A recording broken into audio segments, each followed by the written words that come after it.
Holy, you a producer now?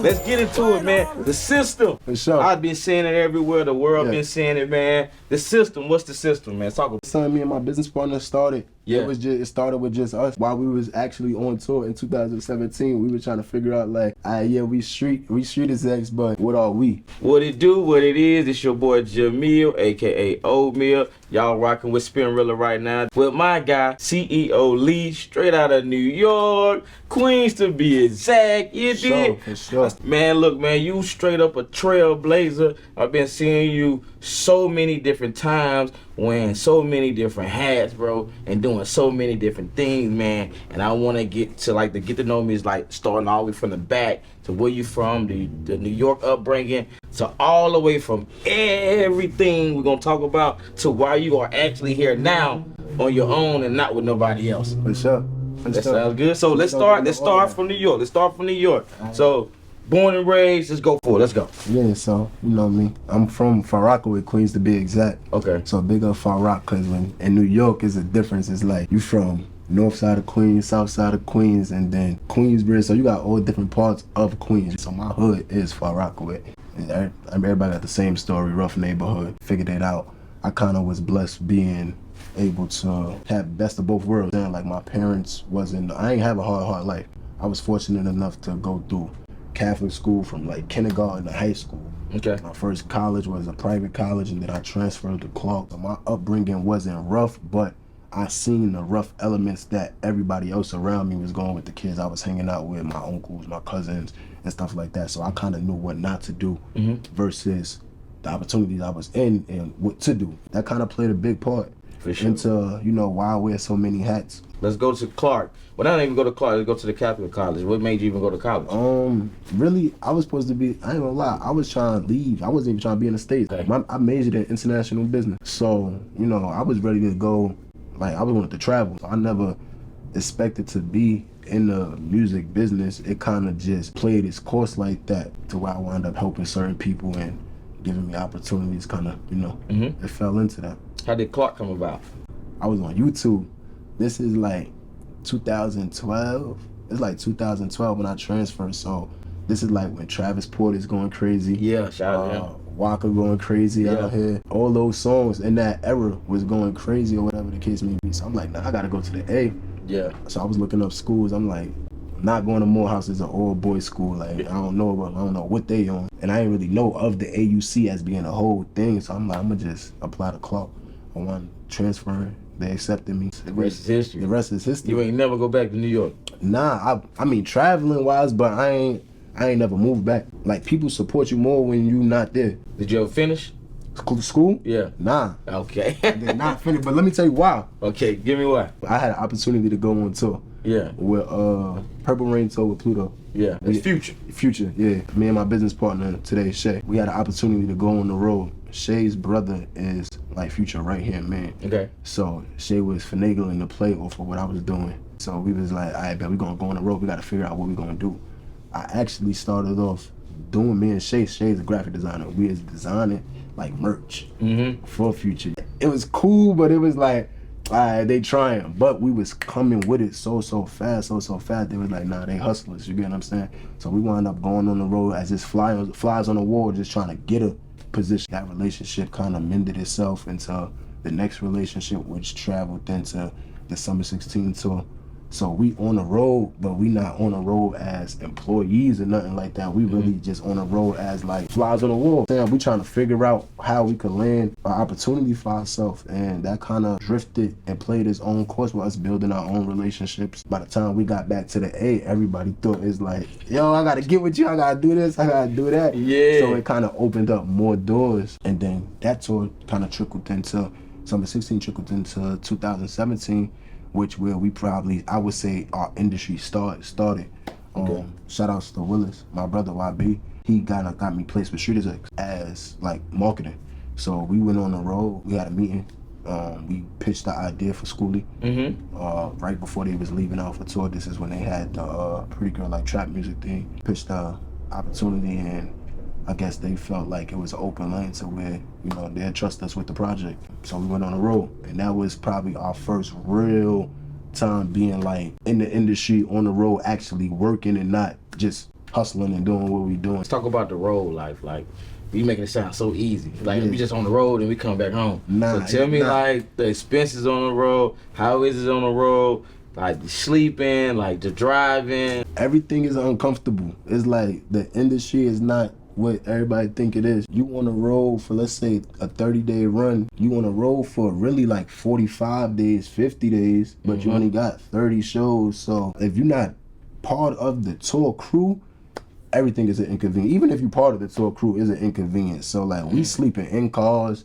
We don't got hotels when we get to certain cities. Even if it is hotels, it's one shower room for 7 of us. So road life gets sticky. It's like you gotta be a hustler out there. I always found, even though I wouldn't say it's a bad thing, but my hustle was like, if y'all give me an all access pass, I'm gonna figure it out from there. I'm throwing my pass on somebody, I'm charging them to walk in, and I'm throwing them in the crowd. It's kind of how I was always finagling. And I think everybody in the industry do that, even though, you know, the promoters hate it. It's just part of something that you kind of know is gonna happen. What are some of the things you learned over at Street Execs? Because in Atlanta, we feel like Street Execs is like one of the guys when it come down to marketing and so For sure. But hold on. The home of Street Execs, you got Schoolie, and Young Dolph, rest in peace, Young Dolph. 2 Chainz. 2 Chainz over there. Who else we Cap got? One. Cap One over there. Travis Porter. Chop House. You DJ Issa. Time. Hey man, now sure. It's the home of a lot of the greats, you know what I'm saying, that's here in Atlanta right now. So shout out to the Street Execs team. So what are some of the guys coming in on the marketing tip of it and working with Schoolie, the things you learned over They really enhanced it. Shout outs to Tech and Al. Okay, Al, what's up, my boy, Tech.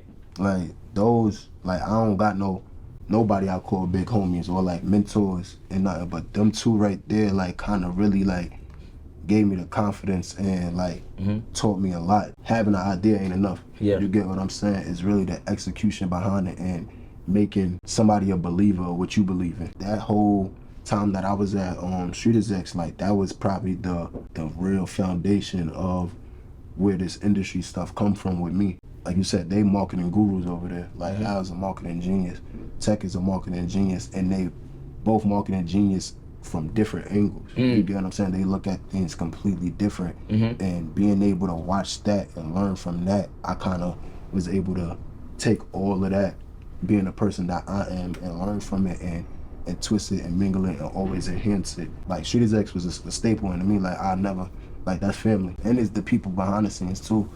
Shout outs to Nika, Wolf, Miss Carol, like all of those people played a role in from when I got the Street Execs to, you know, when I started to do stuff on my own. So name some of the artists you work with. Everybody in Street Execs camp, I help they campaigns and stuff like that. We all worked as a team. Okay. It really was no like, yeah, you might be the quarterback on this particular client, but every morning we all sitting there putting ideas together and helping each other execute it at the highest level. So I think that's why Street Execs is such a staple, and Street Execs always had the longevity run. Okay. You get what I'm saying? Because they really built what they was doing, and they built their clients a certain type of way to where it's almost impossible to lose.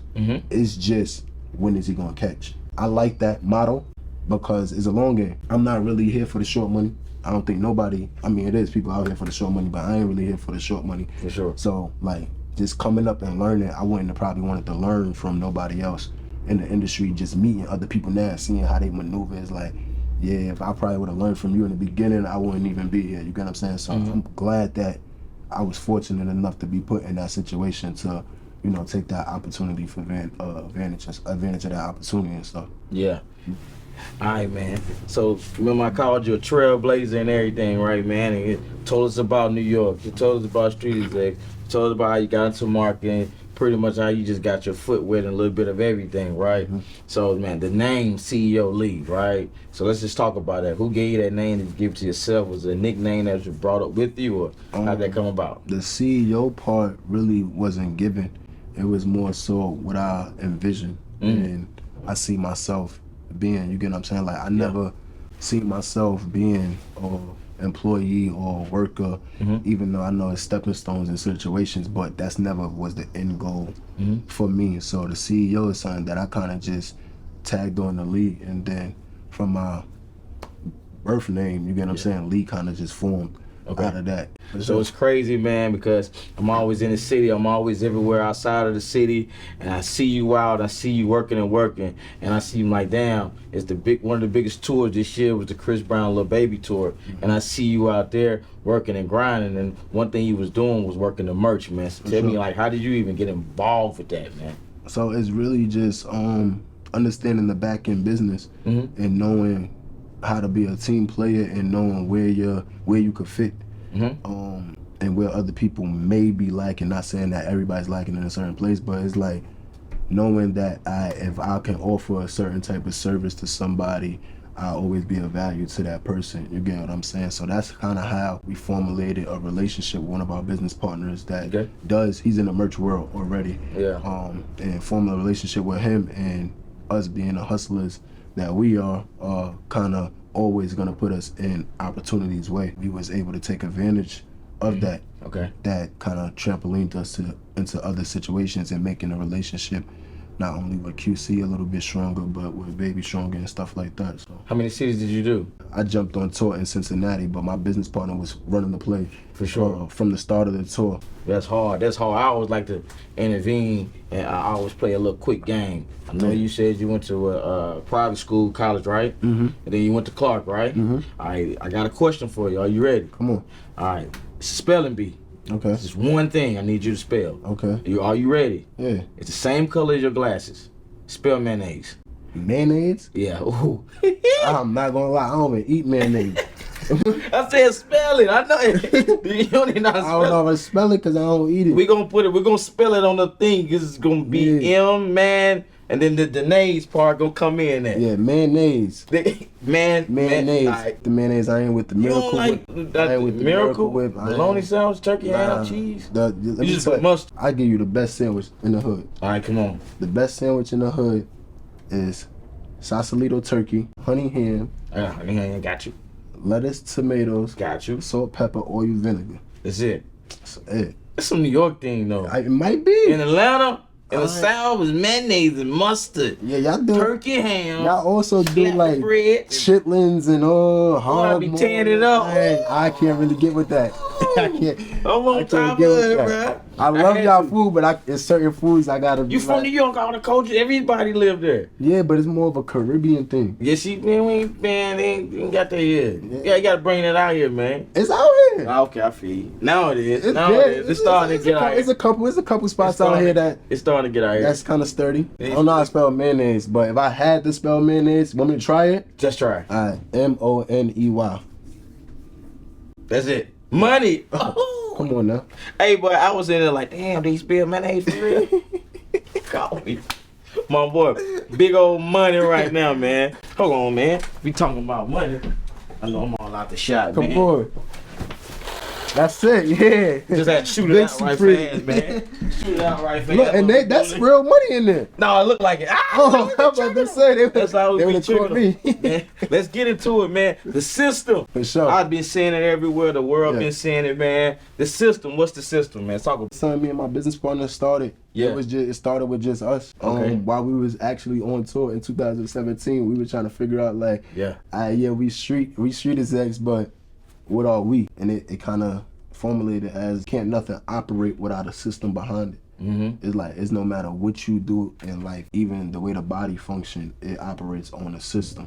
The way the bank system functions, the way the political system functions, the way everything, can't nothing really operate without a system behind it. So we always felt like we was the toughest, we was the hardest, we was the most creative, we was the guys. So we identified ourselves as the system. So it's like you do the marketing behind the music scene. You always behind the music scene. For sure. You pushing the brands of other people. For sure. Now let's get into this single that you got out right now, Spinrilla. How did you even start making the music? I never did music. I never thought I was a rapper. I never wanted to be a rapper. I always wanted to be the businessman behind the play. My quote in my head that I always use is, if you got the formula to make $1 million, to make somebody else a millionaire, you'll always be a millionaire. Just being in the rooms kind of made me fall for the love of music, the long studio hours, and I'm in the rooms with everybody. I'm in the room, I'm having producer sessions,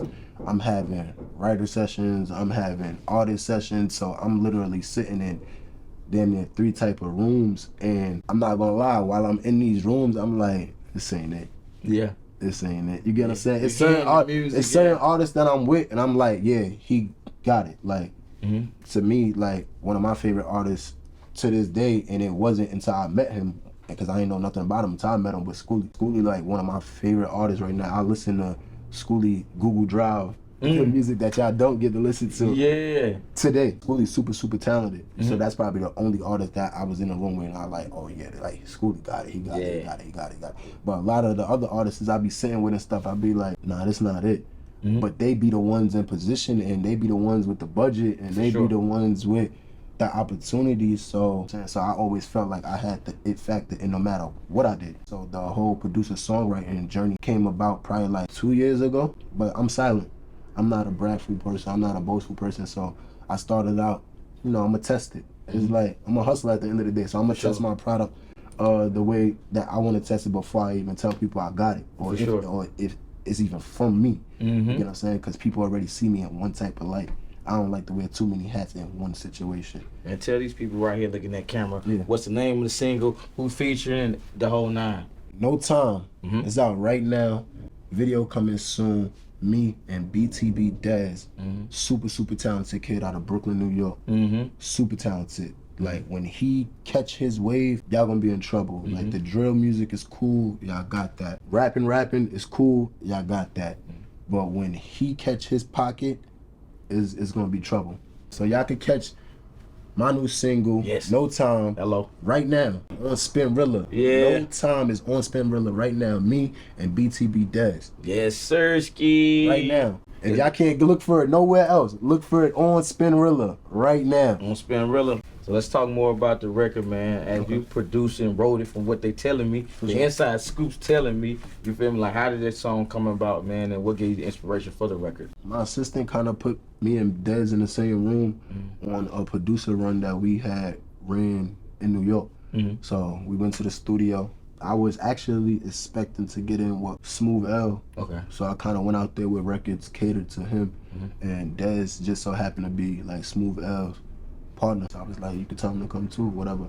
And like, he played me a couple records, and I kind of saw his bop and kind of gravitated to his vibe, and we just started building from there. The record that's out now was actually done in the second session of us just vibing. Put the beat on, we started throwing ideas out there, and then we kind of formulated the hook first, and the hook turned into melodies, and melodies turned into, all right, let's actually structure this record. And then after he cut it, I took the record back and kind of restructured it to make it a full-out song, and the relationship kind of mended off of that. Like, I feel like me and Dezz is like Diddy and Mace. I ain't gonna lie, like, the sound that me and Dezz got is not, you can't put it in a box. Like, we got, this record right here is like a Caribbean vibe. I got records for West Coast with me and Dezz. I got drill records with me and Dezz. I got straight rapping records with me and Dezz. So it's like the vibe that we get and the energy that we produce and give off to each other in a room makes both of us,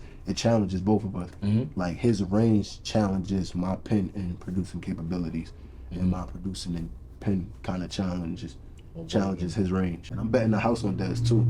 And I don't got no managing, like, nothing.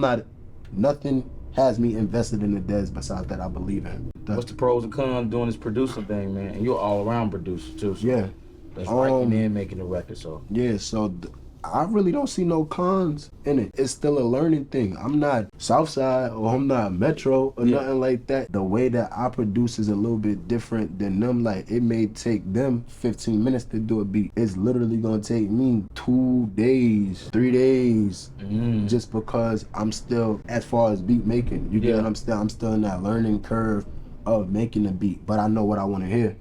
I know when it's not right, and I know when I do finally find it. And then penning, that's easy. I got the gift of gab. I can choke anything down. That's the easy part. But the actual producing, right, that's that's where we at with that. It's still a learning curve, and I'm not trying to be the ultimate beat maker. I'm trying to put out big records. Give me like 3 producers, your top producers is like, no matter the era. 3 of my top producers, I would say Swizzy, Diddy, and then really the groove, that stuff that we about to put out, Babyface. Oh, that's hard. I ain't expect to say Babyface. I thought you could say like Dre or somebody. That's all I Nah, thought. Babyface is like, but those names that kind of tell you what I'm trying to formulate. Is a certain type of groove, a certain type of memory, is a certain type of brain capacity you gotta have to get with these records. These ain't records that's dumbed down. These ain't really microwave records. Shit, I was just gonna say the microwave Jones. Yeah, Okay. we ain't really on that microwavable records type of thing. I feel like the records that I'm putting out is gonna be big records, whether they catch now, whether they catch a year from now, whether they catch 2 years from now, 3 years from now, whether I catch one in 2 years and everybody double back down on the catalog, it's gonna be like, nah, he been having heat for a minute. And I'm willing to work with everybody. I also work with writers. I also work with other producers. It's like, I'm a team player. I got here being a team player. So there's no way that I would ever try to solo myself out and make it seem like it's all coming from me. It's like, nah, that ain't how you keep the ball rolling. Sure. While we talking about that royalty program out right now, see if you qualify and see if you can make some money. It's a month-to-month thing. Check us out. You did. I wish I had my gun. That's how I usually bring my gun out. Royalty program. It's a dope thing. Make your money while you putting your money out. Get these streams, get your money. Some free money out there. Let's get it.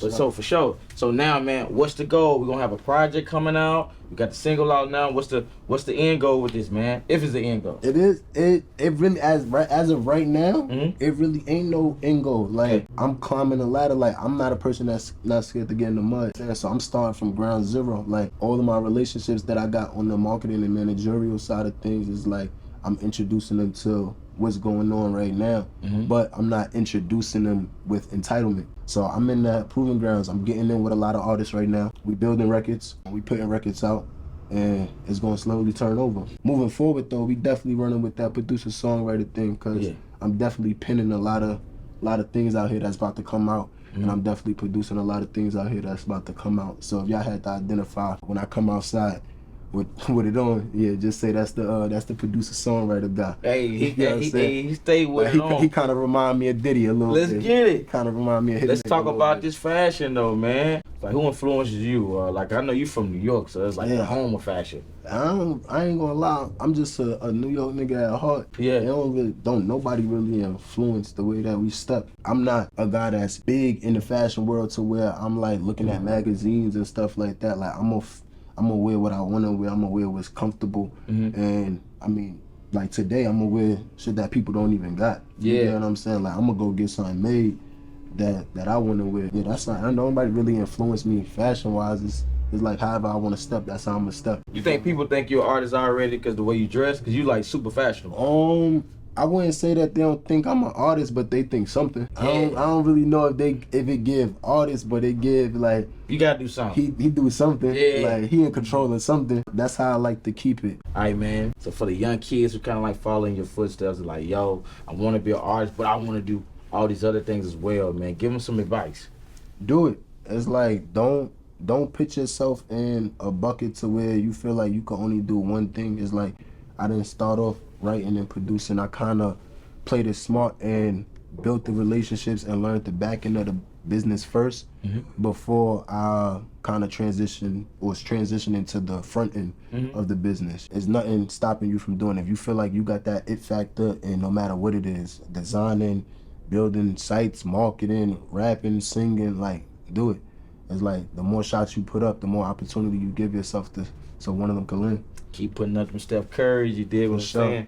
Y'all know what time it is. I'm your boy Jamil, aka Old Mill. This is to get to know me. Right here with my boy CEO Lee. Come on, man, what we doing? Hey, man, we killing it right now. My boy new single out right now. Give him the name of that single one more time. No Time. Me and BTB Dezz is going crazy right now. If you not hearing it, you not outside. Hey, man, appreciate you coming on. Showing Spinrilla love. We're going to show you love. Whatever you need from us, we're going to make sure that thing happen. You dig? Always, my boy, New York to Atlanta. We out. Oh, you a producer